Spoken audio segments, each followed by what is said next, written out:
seperti cahaya terang, jalan orang benar seperti cahaya terang.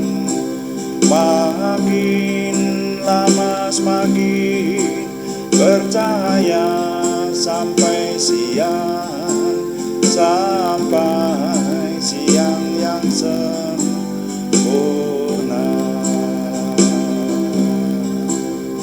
Benar Tuhan, inilah kami datang padamu Tuhan. Kami ingin berjalan sebagai orang benar di hadapan-Mu, yang terus bersinar hingga rembang tengah hari. Ini penyembahan kami, Tuhan menuntun kami, dalam kami merasakan kehadiran Tuhan, memuliakan menyembah-Mu Tuhan, meninggikan nama-Mu.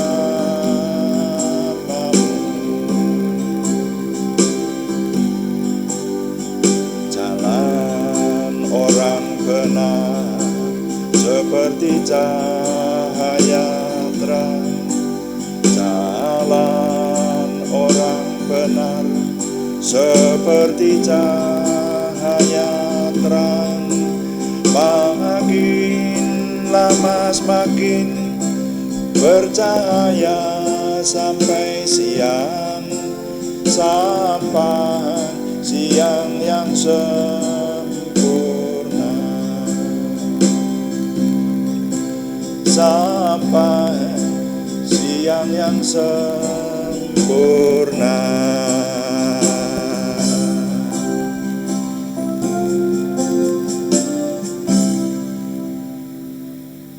Kami bersyukur untuk doa malam hari ini.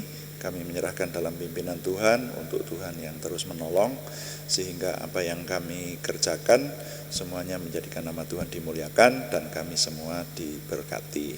Terima kasih Bapa di surga, kami mengucap syukur.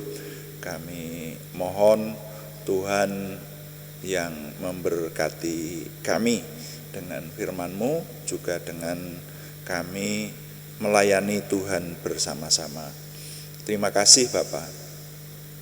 Dalam nama Tuhan Yesus Kristus kami berdoa. Haleluya.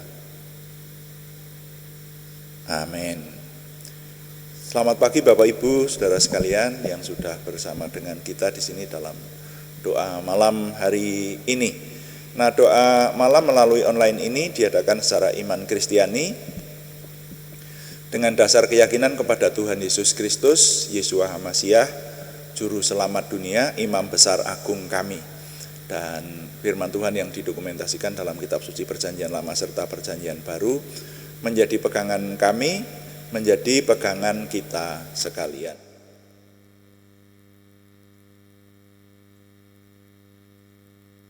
Nah, saudara sekalian,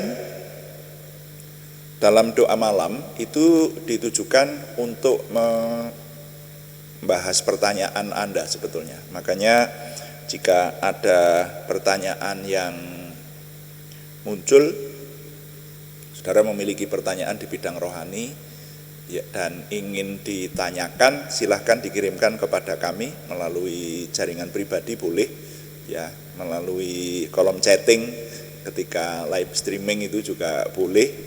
Saudara, nanti akan kami coba jawab menjadi tema-tema dalam doa malam kita. Dan juga doa malam ditujukan juga untuk memperhatikan zaman, saudara ya. Seringkali apa yang terjadi di zaman kita ini, maka kita mencermatinya dari sisi firman Tuhan supaya peristiwa-peristiwa yang terjadi itu dapat menjadi pelajaran buat kita, sehingga kita hidup benar di hadapan Tuhan. Nah, seperti itu. Saudara, menghadapi zaman modern seperti ini, kadang-kadang kepikir ada hal-hal yang yang sangat modern, katakanlah berbicara mengenai teknologi misalnya seperti itu. Nah itu kan tidak ada di Alkitab. Tapi ternyata nanti setelah direnungkan, saudara-saudara, itu ada firman Tuhan mengatur, ya, sehingga kita dalam bertindak, berlaku dan hidup menggunakan teknologi itu menggunakan teknologi yang benar. Nah itu kan berarti firman Tuhan itu up to date dalam segala zaman. Makanya menghadapi zaman seperti apapun, mari kita mencari jawabannya atau mencari resep-resep kemenangan kehidupan berdasarkan perenungan akan peristiwa-peristiwa yang ada itu dari firman Tuhan. Itu gaya hidup orang beriman seharusnya seperti itu. Kita bergantung penuh dan bergaul karib dengan Tuhan. Dan saudara, malam hari ini saya belum mendapati pertanyaan. Tidak tahu kalau saudara, hari kemarin saya sibuk jadi tidak sempat membuka WA. Kalau mungkin dalam 2 hari ini ada yang mengirim belum terjawab, mohon maaf. Tapi kali ini saya ingin mengajak Bapak Ibu Saudara sekalian untuk merenungkan. Judul renungan singkat hari ini adalah kaitan kebenaran dan kebahagiaan. Kaitan atau hubungan, relasi, atau kaitan kebenaran dan kebahagiaan. Mari kita baca dulu Matius pasal 5 ayat 6. Ini ucapan Tuhan Yesus sendiri, ya. Ucapan Tuhan Yesus Kristus yang didokumentasikan dalam kitab Matius pasal 5 ayat yang ke-6. Tuhan berkata, "Berbahagialah orang yang lapar dan haus akan kebenaran, karena mereka akan dipuaskan." Nah, satu ayat saja kita renungkan. Jadi sekali lagi kalau kita merenungkan Matius pasal 5, ini adalah judulnya, LAI memberi judul di perikop ini ucapan bahagia begitu. Dan ini bagian dari khotbah Tuhan Yesus di bukit, khusus mengenai kebahagiaan ini. Ini kalau dalam terjemahan bahasa Indonesia yang mudah dibacakan disebutkan betapa bahagianya, gitu. Jadi betapa bahagianya orang yang lapar dan haus akan kebenaran, karena mereka akan dipuaskan. Nah, kita sudah menelitinya beberapa kali ini, bagian ini. Yang berbahagia adalah orang yang miskin di hadapan Allah, karena mereka yang mempunyai kerajaan surga. Itu pernah kita renungkan, ya. Kemudian yang berbahagia adalah orang yang berduka cita, karena mereka akan dihibur. Nah, duka cita seperti apa? Ternyata dijelaskan oleh bagian firman Tuhan yang lain, duka cita oleh sebab kebenaran, gitu ya. Jadi kalau orang karena dosanya kemudian susah berduka cita, nah kemudian dia akan dibangun, akan dihibur, mereka memperoleh kebahagiaan. Kemudian yang berbahagia adalah orang yang lemah lembut, karena mereka akan memiliki bumi. Dan sekarang yang berbahagia adalah orang yang lapar dan haus akan kebenaran, karena mereka akan dipuaskan. Nah, mari kita merenungkan dulu ini bagaimana ini untuk memperoleh kebahagiaan sesuai dengan yang Tuhan Yesus ajarkan. Ini resepnya atau hukumnya, kuncinya untuk meraih kebahagiaan adalah orang harus lapar dan haus akan kebenaran. Nah, mari kita merenungkan dulu soal kebenaran, saudara, ya. Barangkali kita yang hidup di masyarakat pada umumnya berpikir kebenaran itu ya kebenaran. Seringkali ada istilah toh, wah ini benar ini, wah ini enggak benar ini, seperti ini, gitu. Atau wah itu benar itu, seperti itu, gitu kan. Jadi kebenaran itu masyarakat sudah mengerti lah, yang benar sama yang enggak, seperti itu. Secara umum seperti itu. Tapi kalau direnungkan, ternyata kebenaran itu relatif. Apalagi kalau kita mengikuti sidang di pengadilan, mengikuti perdebatan-perdebatan politik yang ada itu. Wah, itu orang ternyata punya kebenarannya sendiri-sendiri, saudara. Dan memang begitulah kenyataannya. Setiap orang memiliki kebenarannya sendiri. Kebenaran menurut saya belum tentu kebenaran menurut yang lain.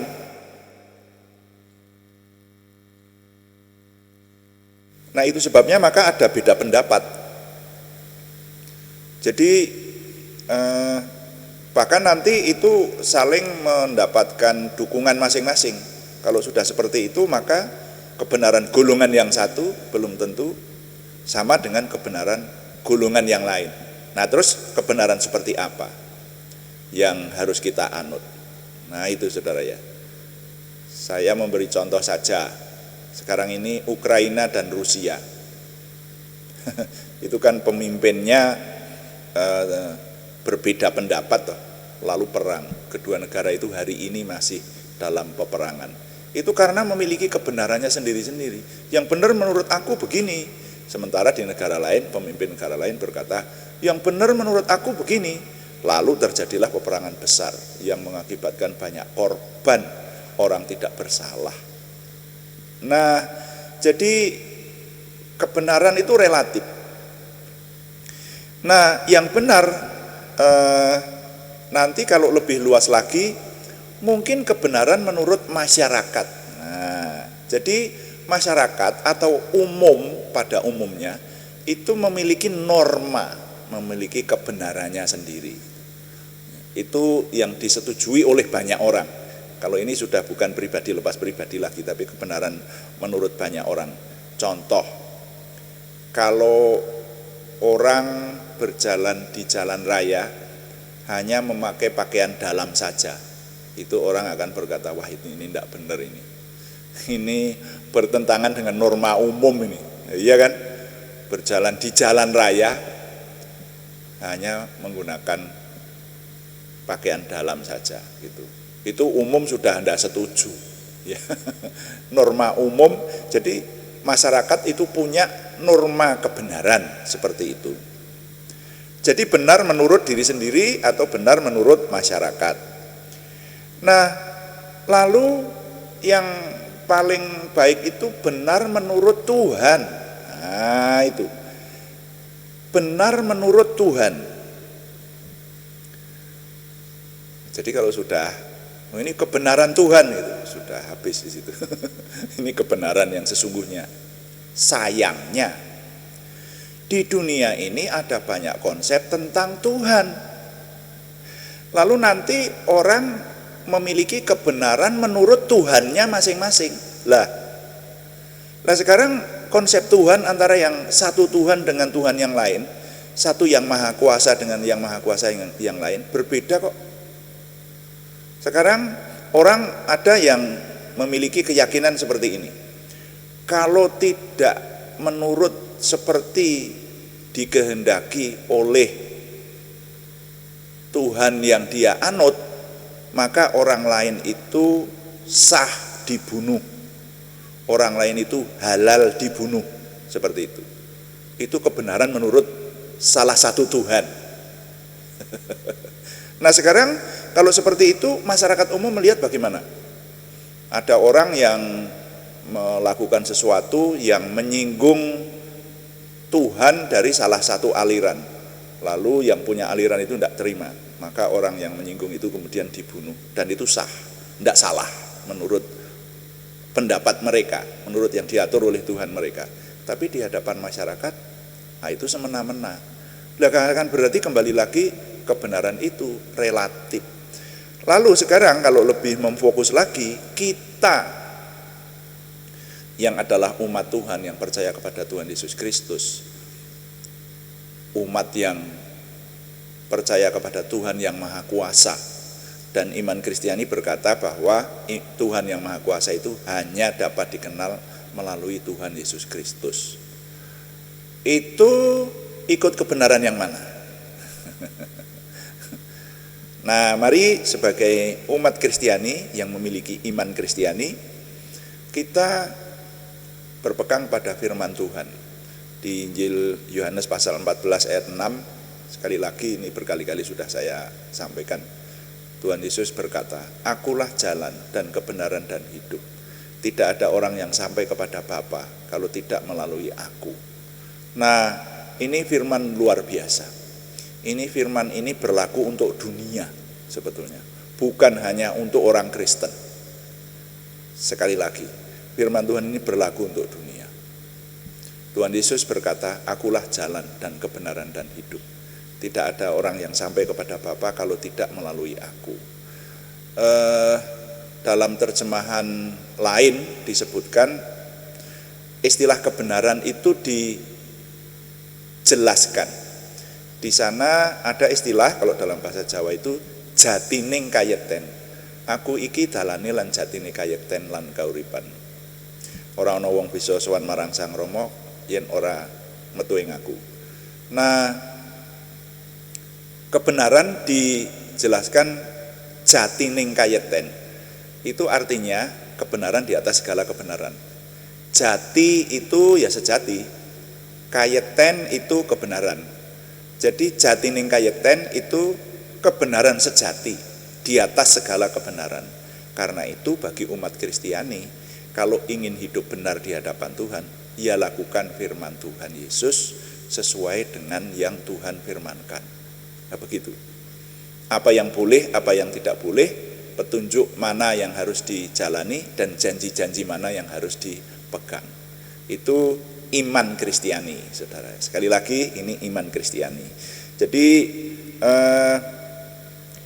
saya kadang-kadang mendapati, bahkan kita beberapa kali mendapati ya, di beberapa kali itu di renungan pagi dan renungan malam kita diganggu orang, lalu ada orang masuk dan mempertanyakan ketuhanan Yesus seperti itu.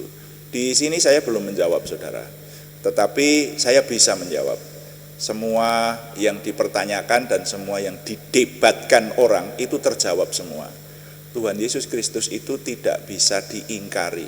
Dia adalah Tuhan yang mengambil rupa manusia dan dia menjadi juru selamat dunia. Manusia seluruh dunia ini tidak akan selamat kalau tidak percaya kepada Tuhan Yesus Kristus dan menjadi murid Kristus yang sesungguhnya. Itu iman Kristiani menyatakan semacam itu. Karena itu barang siapa yang ingin melakukan kebenaran, ya teliti kitab suci, teliti firman Tuhan, teliti kehendak Tuhan, lalu lakukan seperti yang Tuhan mau. Nah, seperti itu. Nah, maka dikatakan tadi, yang berbahagia adalah mereka yang lapar dan haus akan kebenaran. Saudara pernah merasakan lapar dan haus? Wah, lah ini tidak bisa memberikan contoh ini. Contohnya adalah saudara berjalan di tengah perjalanan dan merasa kehausan atau kelaparan. Wah, itu rasanya tidak enak ya. Perut itu menuntut atau tenggorokan itu menuntut, wah ini harus segera minum, harus segera makan, seperti itu. Makanya kalau di tengah perjalanan sudah segera melirik warung kiri atau kanan, toko kiri atau kanan untuk membeli minuman atau membeli makanan, seperti itu. Lapar dan haus itu tidak bisa ditahan. Makanya firman Tuhan berkata dengan istilah lapar dan haus. Orang yang lapar dan haus akan kebenaran itu gaya hidupnya hanya kebenaran melulu. Halo. Jadi yang dilakukan tidak ada yang di luar kebenaran Tuhan. Nah, itulah seharusnya karakter hidup orang beriman. Dan semakin disempurnakan berjalan dalam kebenaran seperti itu.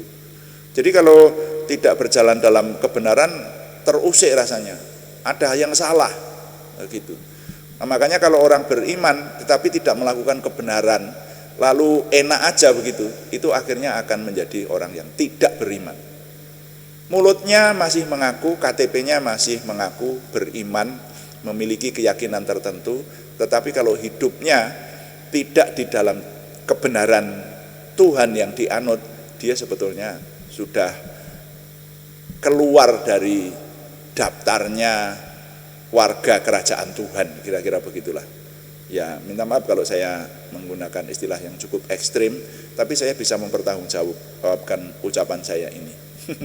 Sekali lagi, ikut Tuhan itu perlu kesungguh-sungguhan. Ikut Tuhan tidak bisa semau gue atau setengah-setengah. Ya, berkali-kali saya katakan semacam itu. Ikut Tuhan itu kita harus memiliki fundamentalisme kebenaran Tuhan. Nah, saya berpijak kepada pengalaman di dunia nyata sekarang ini. Kemarin dulu ada tokoh, ya, saudara ingat, saya tidak usah menyebut nama. Ada tokoh, dia datang dari masyarakat minoritas, Kristiani, dari suku minoritas, ya, yang dinilai minoritas paling tidak di negara kita. Tapi kok dia bisa jadi pemimpin? Bahkan dia bisa memiliki pengaruh yang besar seperti itu. Gitu. Ternyata saya mengamati karena dia berpegang kepada kebenaran. Nah, ini loh. Jadi kebenaran itu umum itu mengakui sebetulnya. Kalau kebenaran Tuhan itu kita bawa di tengah-tengah masyarakat, di tengah dunia, itu dunia itu akan mengenali kebenaran ini, dan mereka senang kepada kebenaran. Yang dibela orang itu yang kebenaran. Itu ternyata begitu, saudara ya. Nah, itu memberi pelajaran kepada saya waktu itu. Wah, begitu ya. Ternyata kalau menampakkan kebenaran ini kalau dengan berani. Nah, kadang-kadang itu salahnya kita orang beriman atau kekurangan kita orang beriman begitu. Kalau sudah dihadapkan untuk hidup di dalam kebenaran, kita lebih baik kompromi ikut dengan orang-orang lain di sekitar kita. Halo. Nah, itu loh. Ini berlaku banyak ini. Berlaku kepada dosa. Contohnya di dalam satu kantor, kalau semua melakukan korupsi berjamaah seperti itu, lalu umat beriman, umat Kristiani yang ada di kantor itu karena hanya satu orang ikut dosa berjamaah. Itu namanya tidak lapar dan haus akan kebenaran itu, saudara. Terus di dalam satu kampung, karena di kampung itu ada adat istiadat yang tidak sesuai dengan firman Tuhan. Tapi karena seluruh kampung melakukan, maka kita jadi tidak enak. Kita ikut melakukannya. Walaupun itu bertentangan dengan firman Tuhan. Ya, ini mulai dari banyak hal. Mulai dari main kartu. Ya toh, seringkali semua main kartu kok. Ya kita harus main kartu dengan taruhan. Nah, seperti itu. Nah, kalau tidak begitu nanti tidak umum. Nah, itu tidak lapar dan haus akan kebenaran. Bahkan adat istiadat tertentu seperti itu. Seharusnya setiap orang beriman menampakkan bahwa dirinya benar. Saya belajar dari tokoh itu. Tokoh itu menampakkan kebenaran. Dulu saya kagum kepada tokoh itu. Tapi ternyata akhirnya dia kalah. Ya, ada satu hal besar yang dia kalah sehingga melakukan ketidakbenaran yang tidak sesuai dengan isi Alkitab. Ya surut, saudara. Kepopulerannya ya surut seperti itu. Jadi kembali lagi kita tidak boleh mendewakan seseorang karena semua orang di dunia ini ada cacatnya. Semua, ya, termasuk saudara dan saya. Makanya hargai orang sesuai dengan porsinya. Tetapi jangan tiru hal-hal yang tidak baik dari tokoh tersebut. Ya, kita berdoa supaya pemimpin-pemimpin kita, baik pemimpin negara, pemimpin gereja, pemimpin RT RW, pemimpin kantor, itu kita memiliki pemimpin-pemimpin yang paling baik yang Tuhan berikan kepada kita gitu. Tetapi kalau mereka punya kesalahan, sepanjang kesalahan itu bisa ditolerir, ya kita tolerir. Kalau tidak bisa, ya nanti hukum yang akan berlaku, kan seperti itu. Itu saudara ya. Nah, jadi lapar dan haus akan kebenaran ini adalah orang yang gandrung dalam hidupnya untuk hanya melakukan kebenaran. Itulah yang berbahagia. Makanya kita mendapatkan satu lagi kunci untuk meraih kebahagiaan. Apa itu? Hidup dalam kebenaran. Jadi nilai yang dapat saya ketengahkan dalam perenungan kali ini adalah kebenaran itu tidak dapat dilawan. Bagi iman Kristiani, kebenaran sejati hanya ada dalam Tuhan Yesus Kristus. Siapapun yang ingin meraih kebahagiaan sejati, lakukan kebenaran sejati itu. Sekali lagi, kebenaran itu tidak dapat dilawan. Bagi iman Kristiani, kebenaran sejati hanya ada dalam Tuhan Yesus Kristus. Tuhan dipuji. Amin. Mari kita melayani Tuhan dengan doa, saudara sekalian, dan kita masih harus mendoakan saudara-saudara kita terutama yang mengalami pergumulan berat. Pergumulan berat itu banyak menyangkut soal kesehatan, kesembuhan, dan juga ada pergumulan mengenai usaha dan seterusnya ini saudara ya, yang dikirimkan kepada kita. Nama-nama ini akan kita doakan pada Tuhan dan kita melakukan doa syafaat secara umum juga. Kita katakan, kuduskan hati ini, kuduskan tempat ini, supaya kami dapat berdoa. Kuduskan tempat ini untuk kami berdoa. Kuduskan hati ini untuk kami menyembah. Biar segala perkara ku serahkan padamu, Yesus, dan Roh Kudus bekerja membimbing kami semua. Biar segala perkara ku serahkan padamu, Yesus, dan Roh Kudus bekerja membimbing kami semua.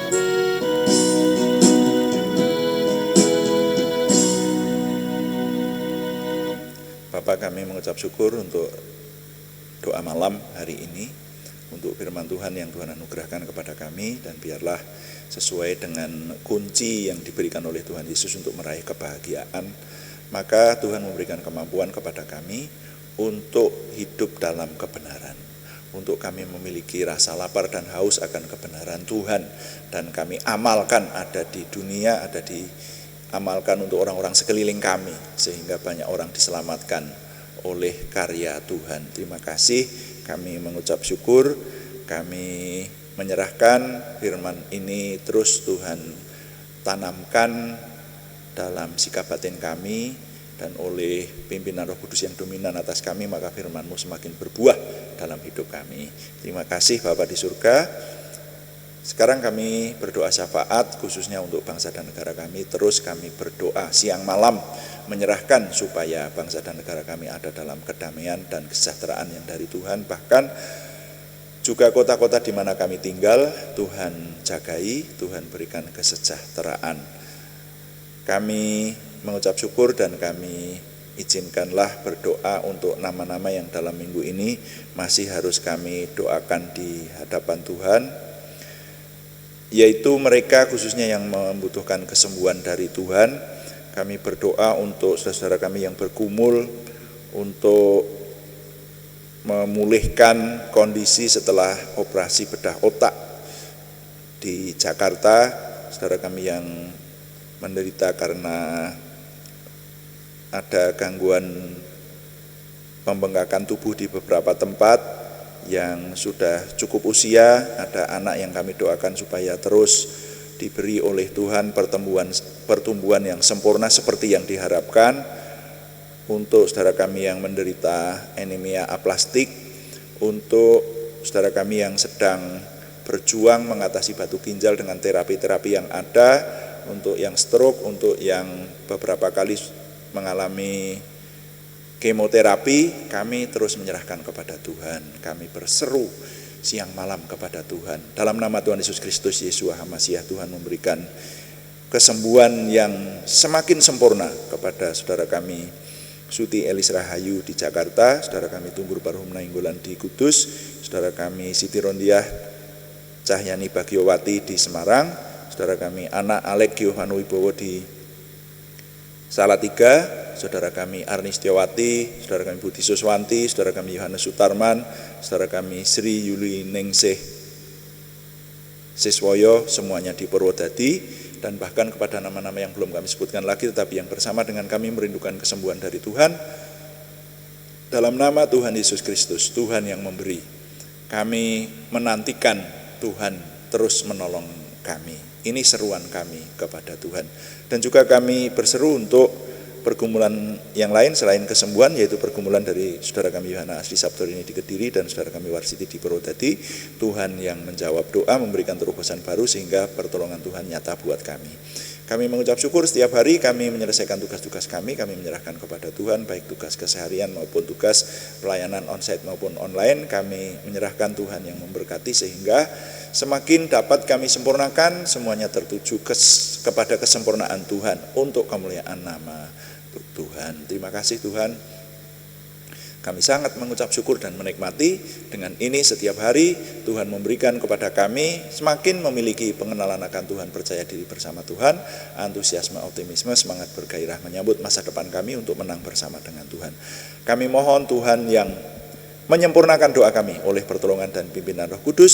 Semuanya kami persembahkan dengan mantap percaya dalam nama Tuhan Yesus Kristus Juru Selamat kami. Haleluya. Amin. Demikian doa malam hari ini. Dan kami memberitahukan bahwa doa malam dilaksanakan setiap hari Senin sampai Sabtu pada setiap jam 6 malam atau jam 18 waktu Indonesia Barat. Juga ada doa pagi yang diadakan setiap jam 5 pagi, saudara. Kalau yang doa pagi temanya berbeda, temanya membaca kitab suci secara berurutan sambil direnungkan. Makanya yang setia mengikuti doa pagi itu akan selesai membaca seluruh isi Alkitab. Saudara yang mau mengejar, saudara bisa mendengarkannya mulai dari kitab Kejadian yang sudah kita renungkan, dan video renungannya, arsipnya ada di channel kami, bisa dibuka kembali, bisa diikuti seperti itu. Dan kami tetap mengharapkan dukungan Anda, setidaknya dukungan doa.